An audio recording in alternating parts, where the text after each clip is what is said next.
লন্ডনের প্রকৃতি, লন্ডনের সবচেয়ে বড় পার্ক যেটা রয়্যাল পার্ক, হাইড পার্ক যেটা আহ, সত্যি অসাধারণ। এত সুন্দর পার্ক আসলে কেউ যদি না আসে তাহলে বুঝতে পারবে না যে সৌন্দর্যের ঢালে নিয়ে বসে আছে এই হাইড পার্ক, মানে সবচেয়ে বড় পার্ক যুক্তরাজ্য বা লন্ডনের। আহ,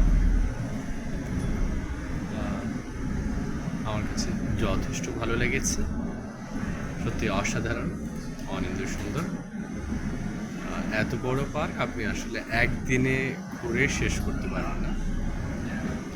সময় নিয়ে আসলে আপনি আসলে এখানে যে পার্কের অনিন্দ সুন্দর যে দৃশ্যগুলো আছে, জায়গাগুলো আছে, পুরো পার্কটি আপনি ঘুরে দেখতে পারবেন। আর সময় না নিয়ে আসলে আসলে আপনি জাস্ট পার্কটা সম্পর্কে কিছুটা জানতে পারবেন, যে হয়তো বা এন্ট্রি পয়েন্ট দিয়ে ঢুকে, কিন্তু পুরো পার্কটা ঘুরে দেখার সুযোগ নেই। আমাদের যেমন রমনা পার্ক আছে, এদেরও হাইট পার্ক। আমাদের রমনা পার্ক অনেক সুন্দর, আর